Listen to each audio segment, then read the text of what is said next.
ऐसा हम आगे बढ़ रहे हैं। बिल्कुल।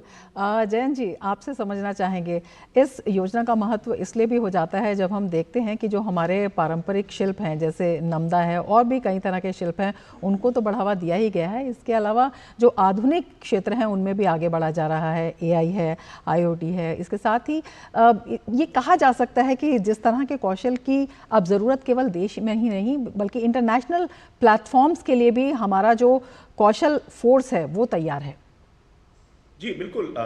इसमें इंडस्ट्री के साथ मिलके जो इंडस्ट्री 4.0 टेक्नोलॉजीज कही जाती हैं, जिसमें artificial intelligence, internet of things, आपकी 3D प्रिंटिंग, रोबोटिक्स और इस तरह की चीजें आती हैं, वो इंडस्ट्री के साथ मिलके भारत सरकार ने बहुत सी ट्रेनिंग उस पर शुरू करी है।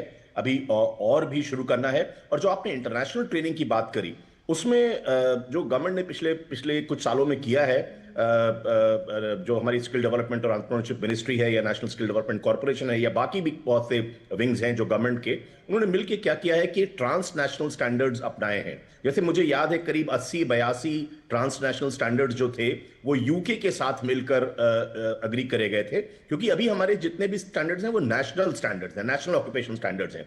तो ट्रांसनेशनल स्टैंडर्ड से ये फायदा ये होता है कि जो हमारे युवक भारत के बाहर जाना चाहते हैं नौकरियों की तलाश में, वो पहले से उन स्टैंडर्ड्स को जो वो कंट्री मानते हैं, जैसे मिडिल ईस्ट में बहुत से लोग जाते हैं, गल्फ रीजन में बहुत से लोग जाते हैं, तो वहां पे जनरली है उनके अपने स्टैंडर्ड्स से ज्यादा इंपॉर्टेंट होते हैं ब्रिटिश स्टैंडर्ड्स, जो यूके के स्टैंडर्ड्स हैं। तो यूके के स्टैंडर्ड्स पे उस पर ट्रेनिंग करी गई। एक और भी पहल इस पे करी गई थी कि जो इंडिया इंटरनेशनल स्किलिंग सेंटर शुरू करे गए हैं पिछले कुछ सालों में, उसमें टोटली जो बाहर जाने की तैयारी जो है वो इंटरनेशनल प्लेसमेंट की के हिसाब से और उन उन मानकों के हिसाब से ट्रेनिंग होती है।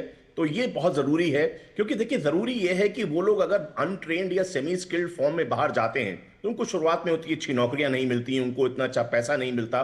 और अगर वो यहां से उसकी ट्रेनिंग पूरे लेकर जाएं और उन मापदंडों के हिसाब से जो वो कंट्री, जो वो मुल्क मानते हैं, तो वो उनको एक शुरुआत से ही बहुत एक डिग्निटी की लाइफ मिलती है, लाइफ में डिग्निटी मिलती है, अच्छा पैसा मिलता है और उनकी उनकी जीविका जो है एक बहुत अच्छी तरह से निभ पाती है। तो इस पे बिल्कुल। इन 3-4 चीजों को मिला के जो भारत का जो फोकस है, इससे इंटरनेशनल प्लेसमेंट में, इंटरनेशनल ट्रेनिंग में और इंटरनेशनल प्लेसमेंट में बहुत फायदा मिला है। बिल्कुल, और जो इसको उनका और भी मेहनत है, आगे ले जाने की जरूरत है। मेहनत का पूरा प्रतिफल जो है वो उन सबको मिल जाता है।